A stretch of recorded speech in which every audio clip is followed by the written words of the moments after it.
शाहिद है। अभी एक दिन जल्दी मैं सोशल मीडिया पर एक्टिव था, मैंने पढ़ा एक जवान बच्ची ने 16-17 साल की बच्ची ने अपने बाप से कहा था, अब्बा हुजूर जरा मुझे 14-15 हजार का एक मोबाइल ला करके दे देते तो बहुत अच्छा होता।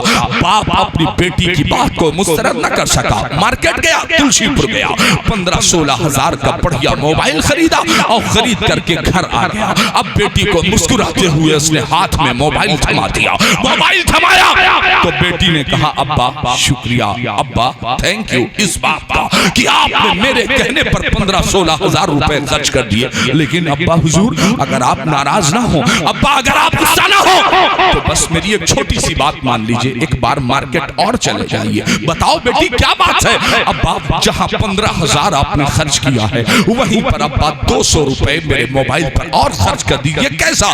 कहा अब्बा 150 का नीचे से कवर लगा दीजिए और 50 रुपए का मोबाइल के ऊपर से एक स्क्रीन गार्ड लगवा दीजिए। बाप फिर मार्केट गया, उसने 200 रुपए मोबाइल पे खर्च किया और खर्च करने के बाद आया, बेटी के हाथ में मोबाइल पकड़ा के देर तक मुस्कुराता रहा। तो बेटी ने सवाल किया था, अब्बा हुजूर 15 हजार का मोबाइल लाने पर इतना खुश नहीं थे, ये बार बार मेरे हाथ में उलट पलट के मोबाइल देने वाले अब्बा जान इतना मुस्कुरा क्यों रहे हैं? कहा बेटा जब से तुमने स्क्रीन गार्ड और कवर लगाने के लिए मुझे मार्केट भेजा है, जब से तुमने मार्केट में भेजा है, तब से इस्लाम के आफाकी पैगाम को मैंने समझ लिया है। अब्बा मोबाइल के कवर स्क्रीन गार्ड से आपको इस्लाम का कौन सा आफाकी पैगाम समझ में आ गया? कहा बेटा कवर क्यों लगाया?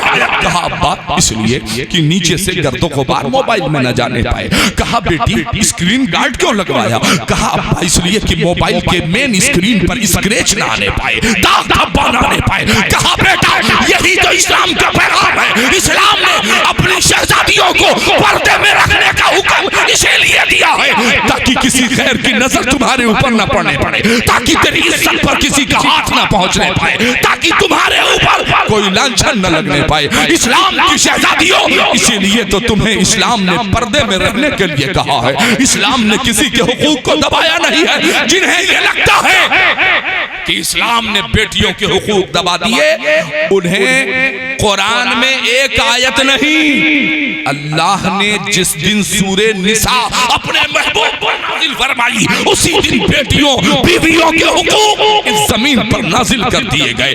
पूरी सूरे निसा कुरान में मौजूद है। आप अंदाजा तो कीजिए अज़ीज़ान मिल्लत, तो मैं क्या कह रहा था, अपने घरों में अपनी बेटियों को नबी की नात पढ़ने का हुनर सिखाओ। उल्टा सीधा भी पढ़ें, लय अच्छी ना हो, तर्ज अच्छा ना हो, कोई बात नहीं, मगर उनकी दिलजोई कीजिए। बेटी नात बहुत अच्छी पढ़ती हो तुम, बेटी मनकबत बहुत अच्छी पढ़ती हो तुम। जानते हैं क्यों? इसलिए कि जब नबी की नात पढ़ी जाती है तो रहमत के फरिश्तों का नुज़ूल होता है। जब मनकबत पढ़ी जाती है तो वो बुजुर्गाने दीन जिनके लिए ईसाल सवाब किया जाता है, खिराज अकीदत पेश किया जाता है, जिनकी शान में कलाम पढ़ा जाता है, वो अल्लाह से दुआ करते हैं, ए अल्लाह जो तेरे महबूब के महबूबीन की मदसराई कर रहा है उसे जमाने में बुलंदी अता कर दे, उसे जमाने में इज्जत और अजमत अता कर दे। हज़रात मुझे इस मौके पर एक बात याद आई।